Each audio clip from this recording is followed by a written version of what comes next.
Bueno, ahora le paso el micrófono a Mario Ruffer, historiador, profesor e investigador de la UAM Xochimilco. Ha trabajado sobre memoria e historia, memoria pública y patrimonio en contextos postcoloniales. Escribió La Nación en Escena, Memoria Pública y Usos del Pasado en Contextos Postcoloniales, editado por el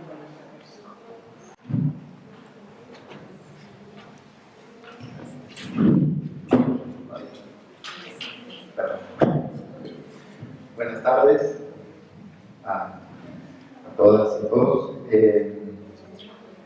Bueno, después de escuchar estas intervenciones, creo que yo vine a aburrirlos un poco. Parte de eso de tocar. No sé. Bueno, primero agradezco muchísimo a Pilar y a Mariana por la invitación. ¿Se escucha? Y voy a leer para no perderme, porque si no, la Mariana me dijo que los 20 minutos frente al micrófono.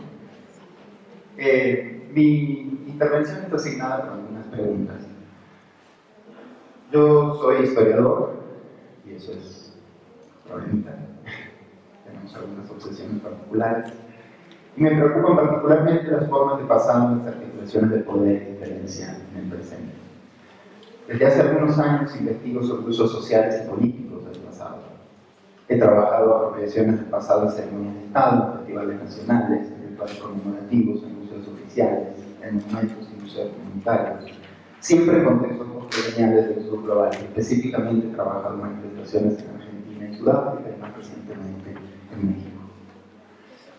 Cuando Pilar y Mariana me invitaron a presentar este trabajo y a partir de un trabajo último que tenía yo que estoy haciendo, me pregunté un poco qué podía presentar y qué podía interesarles en este espacio específico en el que estamos discutiendo cosas tan fuertes, tan urgentes y tan políticamente relevantes, desde algunas de las cuestiones con los objetos empíricos, digamos, que estoy trabajando últimamente, siendo que debo reconocer que yo tengo cierta como pulsión, como decía Foucault, en meterme por ahí en los espacios más opacos del poder, o en los espacios menos desnudos del poder, y que aparentemente a veces no me interesan tanto, como por ejemplo ciertas políticas museales o ciertas formas de articulación de gestión cultural dentro de las políticas museales.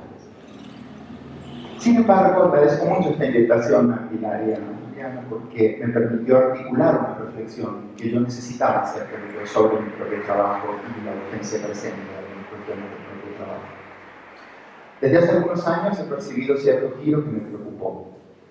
Cuando hacía trabajo de campo en Argentina y Sudáfrica sobre la construcción de memorias subalternas que intentaban contestar, apelar o avalar la unilateralidad de las políticas instituidas de memoria, el subtexto que obtenía era más o menos similar en ambos casos y lo que diferentes actores sociales me referían era aproximadamente esto. Si tenemos la intención de hablar de nuestra memoria, de una memoria propia, ya sea de nuestro relato como comunidad o de expropiaciones, violencias o carencias históricas, tenemos que tener algo que mostrar, que exhibir, algo que sea referenciado en términos de patrimonio, pieza o herencia. Este era un reclamo típico que de algún modo traducía una política sobre la evidencia. Algo que sea mostrable y de algún modo mirable era importante para que ciertos actores se posicionaran con un discurso otro frente al Estado-Nación, frente a los organismos de gestión cultural o frente a la comunidad vecina. Esto empezó a preocuparme por tres razones. Primero, pienso que el pasado es siempre un campo de articulación política en el presente y por ende un campo sujeto a mecanismos de administración semiótica y gestión discursiva. Segundo, creo que la vigilancia sobre esos mecanismos de gestión es crucial. Me interesa a mí particularmente entender cómo el poder opera en la filigrana del control sobre el pasado y sobre la escisión que pienso yo que sigue operando entre comunidades que tienen cultura y comunidades que tienen historia. Tercero, y siguiendo esta línea, me interesa indagar en el rol restrictivo que desde ciertos discursos institucionales se le pretende otorgar a la memoria como cultura y no como historia. ¿Y qué hacen algunos sujetos para perforar u orar este punto? A partir de aquí, en 2011, elegí un objeto empírico preciso desde una actitud clara de sospecha.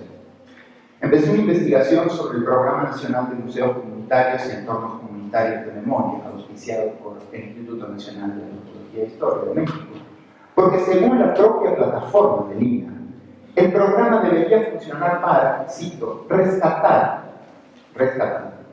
memorias locales de la diversidad cultural y promocionar formaciones locales de memoria colectiva, cultura y patrimonio. Se crearon alrededor de 250 museos comunitarios en todo el país, en diferentes estados, con distintas inflexiones, pionero por Oaxaca en ese sentido. Lo cierto es que sí hubo una función impresionante por las de muchísimas comunidades, muchas de ellas indígenas, muchas otras mestizas, por de algún modo hacer eco de este planteo, de este programa nacional, y sumarse a la iniciativa de crear estas plataformas particulares o entornos comunitarios de memoria.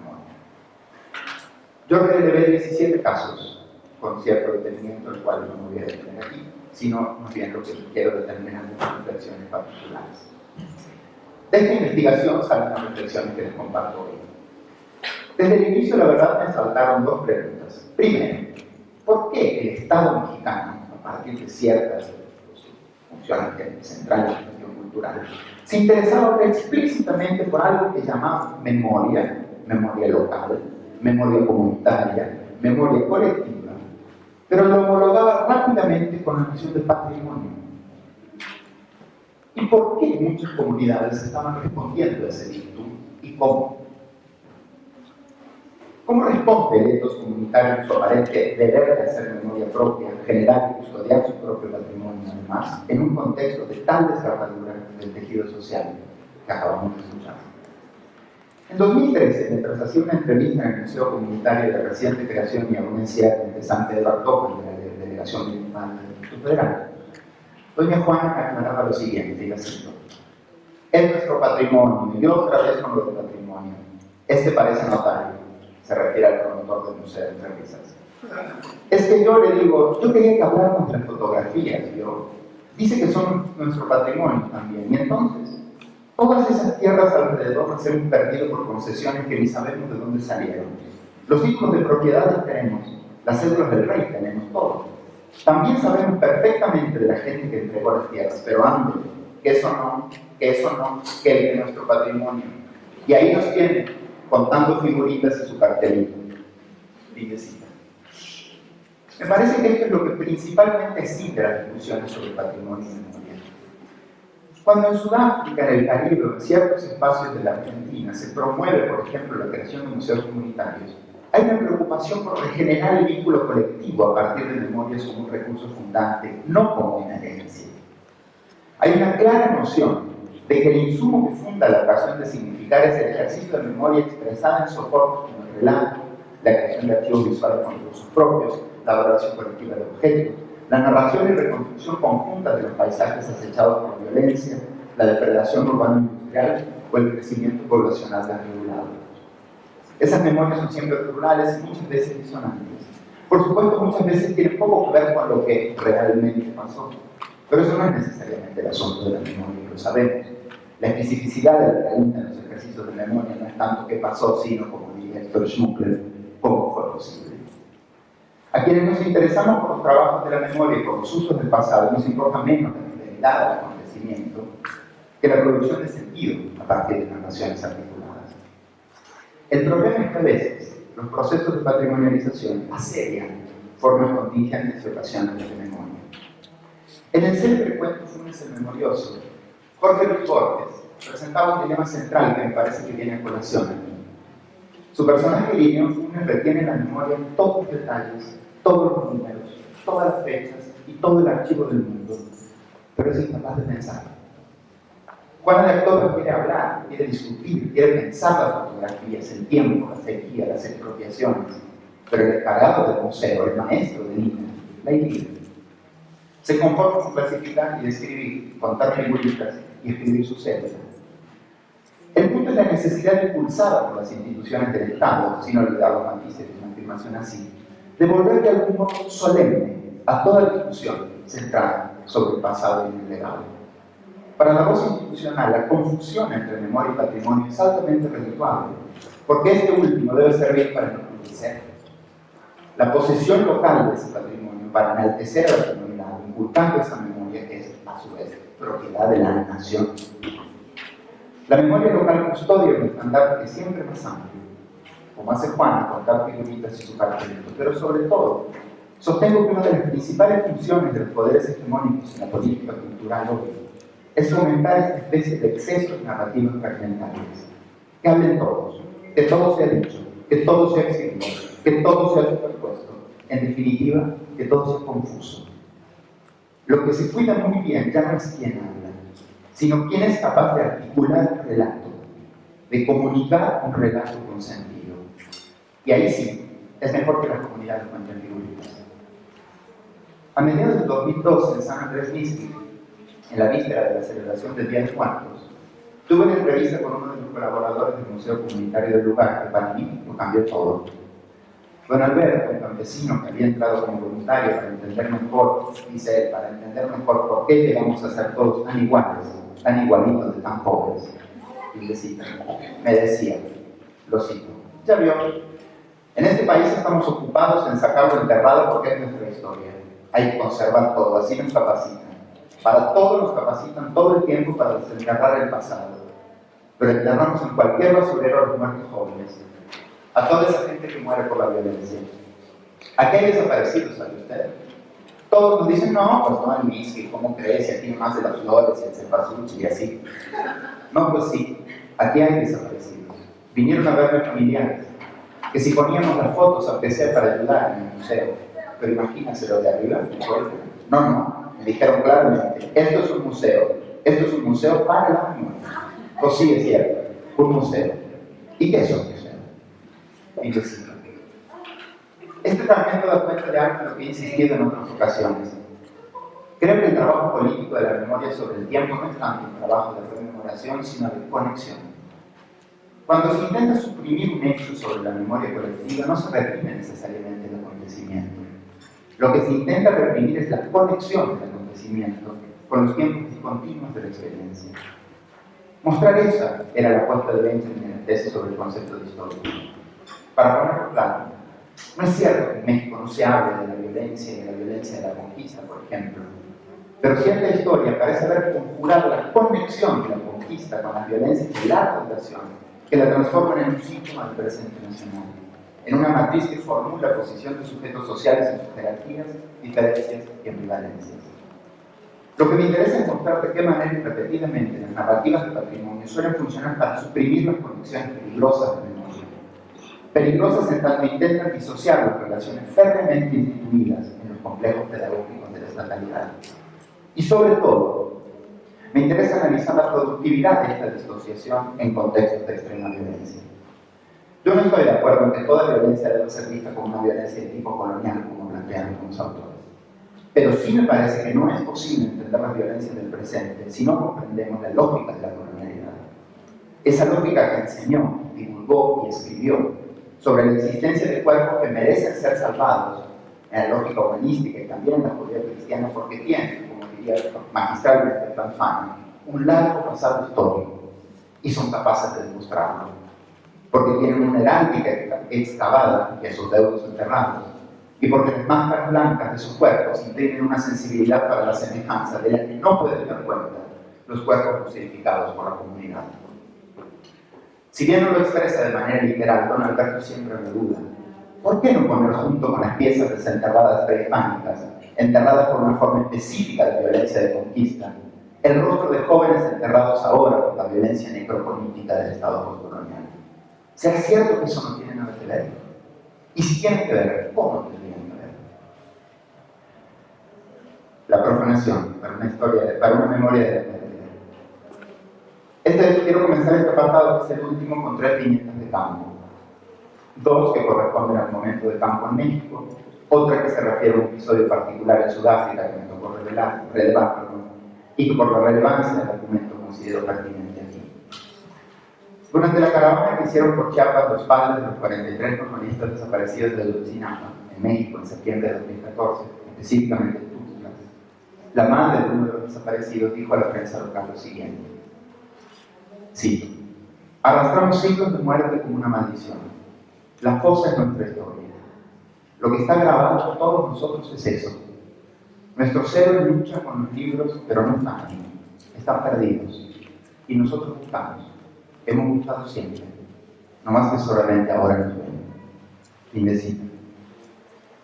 Haciendo un relevamiento sobre el programa de entornos comunitarios de memoria en Coahuila, en un contexto de extrema sequía y despojo empresarial de los recursos naturales de la zona, después de visitar en Francisco y Madero el Museo Comunitario y los elementos que la comunidad dispone de tradición local, el guía del museo, profesor local y además vendedor, me dice lo siguiente: los mexicanos. Sí pusimos el acta de nacimiento de Villa, bueno, su nombre original. La tenía una vecina de la comunidad que dice que era su hija.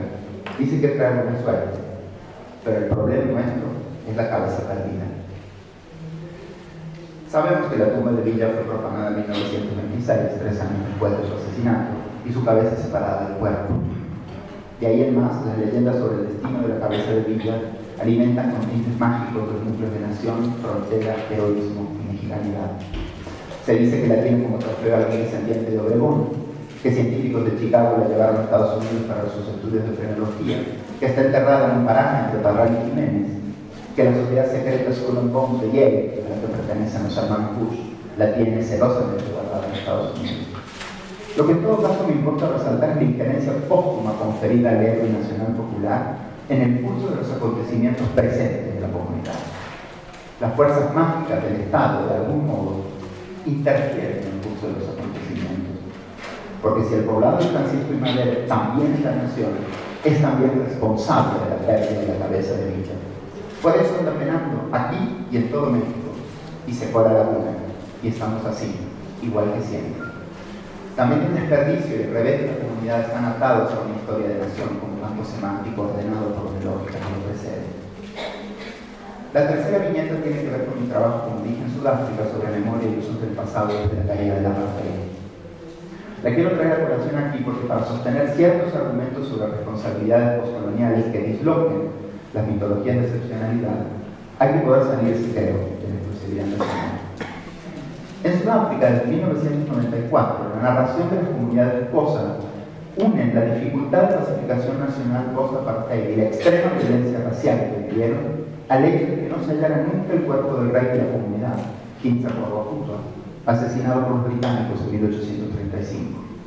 Tom Galeka, un joven trabajador COSA que vive en las afueras de Ciudad del Cabo, me planteaba lo siguiente, cito: la cabeza de Kinsa es el eje de la rebelión. Está robado, voluntariamente perdido, pero en algún lado está. En 1994, el año que se terminó el apartheid, no volvió Kinsa, pero lo veremos reaparecer como voluntad colectiva. El cuerpo, la muestra del cuerpo ya no está, pero es su pérdida la que genera el tiempo nuevo. No el futuro, todo el tiempo. El presente, el pasado y lo que vendrá. En la pérdida. Ese es el eje de la rebelión. Desde que empecé a trabajar con escenas de patrimonialización desde esa actitud de sospecha que dije al inicio, tengo instalada la pregunta por la significación del tiempo. Una particular sensación de que no hemos sabido pensar, más allá de la reflexión clásica y geográfica, sobre las formas en que la temporalidad, en tanto de densidad heterogénea de la memoria, marca la experiencia histórica de sociedades postcoloniales con el límite de la diferencia. Estamos ante un campo de heteroglossia constante, en el que no hay lugar para purezas y nativismo. La vía urgente no parece ser simplemente la de plantear el rescate de memorias alternativas, no vidas, no contaminadas por el tiempo vacío del capital y de la nación. Creo que ese puede ser un camino peligroso para la instauración de una nueva pedagogía para el otro, ese que solo puede estar en la vitrina, en un tiempo que no es el tiempo de la modernidad. Por el contrario, pienso que el contrarrelato de la resistencia es justamente el que exhibe el exceso, el que puede denunciar el acto poderoso de la secrecía, el que logra demostrar que los relatos de poder, del pasado y de la historia misma están implicados en las temporalidades múltiples, no de un otro inaprensible, definible y domesticable en la vitrina, sino de los tiempos justapuestos de las violencias que se narran como continuidad, de los dolores que se perciben como constante histórica, de la conquista que no se termina de nombrar, pero se inscribe en lo que no tiene lugar en el lenguaje y sigue marcando el texto de lo mismo. Es evidente que las guerras de conquista, de revolución y el narco producen tipos de violencia sobre los cuerpos y las comunidades que responden a lógicas que no tienen ninguna estructura causal, ni siquiera es necesario señalarlo. Pero lo que no puede dejar de señalarse es la evidente clausura que el complejo pedagógico y performativo del Estado colonial y nacional, estoy de acuerdo con Rita Segato que para estos fines es lo mismo, produce sobre la posibilidad de conectar los tipos de violencia. Hay una larga duración de cuerpos descartables, de rostros devaluados, de fenotipos denostados. La racialización, en tanto signo que marca la devaluación de los cuerpos, solo puede entenderse en esa lógica de poder que intenta siempre confundir, elevar reliquia la mimesis de un cuerpo marcado por las nociones cópicas del estereotipo y el fragmento, el indígena bonito en la vitrina, que no puede ahora hablar, que no puede supuestamente hablar, ahora sí puede denunciar su memoria en formas negociadas con la equivalencia cultural, pero que solo puede hacerlo mediante un ejercicio cuidadoso de dendrología remasterizada. Por supuesto, cultura, memoria y patrimonio son centrales aquí, cada vez más, con la judicialización cultural de las existencias colectivas proclamadas en las constituciones nacionales latinoamericanas. En este sentido, no me parece casual que se esté poniendo tanto esfuerzo en normar qué puede ser relatado como memoria, que se use esa palabra por parte de los poderes instituidos desde algunas perspectivas oficiales, y que las políticas culturales hayan puesto énfasis de pronto en los últimos años exactamente ahí. Creo que la pérdida articula estos relatos que nombré como algo más general que considero propio de la condición postcolonial y contemporaneidad agónica. Hablar de la pérdida implica, por supuesto, no reconocer que se perdió, sino que desde esa pérdida se articulan los tiempos de la identidad, como diría ejemplarmente Minadás en sus trabajos sobre los Sikhs en la India. Me interesaron las estampas citadas en las viñetas porque escapan el rótulo que el orden multicultural de la nueva política cultural provee, incluso para la memoria, como condición de cultura. Las viñetas de las que partí anteriormente creo que hablan desde otro lugar de enunciación, no desde la comunidad prístina que resiste desde otra lógica, otro relato, otra vía, siempre el discurso binario que es, por supuesto, tan colonial como la historia misma. Creo más bien que lo que he podido ver se parte de una idea de montajes de tiempo para articular narrativas de pérdida que son evidentemente metonímicas. En la pérdida de los líderes hay una pérdida de proyectos. En la pérdida de los huesos hay pérdida de evidencia en un archivo. En la desaparición forzada y referida, la pérdida constante frente a la constante dominación colonial, que es también el triunfo del proyecto extractivo y del racismo como condición de administración poblacional. Considero que hemos generado en los ámbitos de estudios de memoria e historia poca reflexión en torno a la pérdida como condición de vinculación sobre el pasado.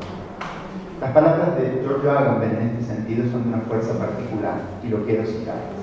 Dice Agamben: lo que exige lo perdido no es el ser recordado o conmemorado. Exige permanecer en nosotros y con nosotros en cuanto olvidado, en cuanto perdido. Únicamente por eso, como inolvidable. De algún modo la pérdida articula la simultaneidad de la conciencia política porque vertebra, creo, el sentido de la historia como continuidad. La pérdida de la continuidad, pérdida de tierras, de cabezas, de cuerpo, de lengua.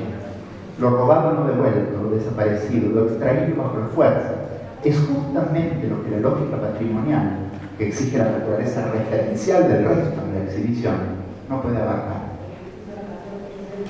Me gustaría terminar introduciendo un diálogo que tuve con doña Ángela, una de las cocineras de Tehuacán, cuando visité el Museo Comunitario en Puebla, y activa en el reclamo de tierras a los representados del Estado de México que avanzaron sobre los ejidos comunales. La cito: queríamos hablar de todo lo que nos habían robado los zánganos estos. Y dijimos, pues nos vamos a juntar con los viejos planos y las fotos ahí en la Casa de Cultura. Y entonces nos vino a decir el del gobierno, el de Cultura, que eso era así porque nos traían la modernidad. Esa de ser chilanga, le dije yo en Roma, no vas a molestar. Puta, y que vengo y ya estaba el museo, los guajes de mi abuela, todos así ordenaditos en los estantes. La modernidad. Pura cosa vieja como todo esto, señalando el pueblo, y como yo. Y que me dice el licenciado, no, doña Ángela, viejas no, tradicionales. Ah, pues así sí, contesté yo, pero no entendí. Y le sigo. Este fragmento me parece revelador de la estructura temporal. Lo que se desplaza de la ambigüedad entre tiempo nuevo y tiempo atávico planteada por Omibaba en su texto sobre el lugar de la cultura es lo siguiente. La temporalidad atávica habita el presente multicultural, no simplemente como huella del pasado, tanto índice que ya no existe, sino como algo testimonial, vivo, de ese tiempo en el presente. Algo que aquí quisiera denominar reliquia, en el sentido más literal y cristiano del término. Lo que el Estado guarda, el lugar que el Estado guarda para estas personas, para estas comunidades, es lo que en tanto resto de un pasado beneficente es digno de veneración. También como lo fragmentario que queda del cuerpo pasado, pero que en definitiva es presencia de ese cuerpo en el presente. El problema es que sabemos que todo lo venerable deja de ser histórico, pensado, disruptivo y, por supuesto, deja de ser político. Resumiría mi intervención con esta advertencia. Ante la obsesión por la reliquia, las comunidades dicen, hablemos de la pérdida. La pérdida como narrativa expone una noción de tiempo en rebelión que es permanente y que afecta al tiempo homogéneo de la historia, lo disloca, lo enloquece, lo saca de su aparente exterioridad con respecto a los procesos.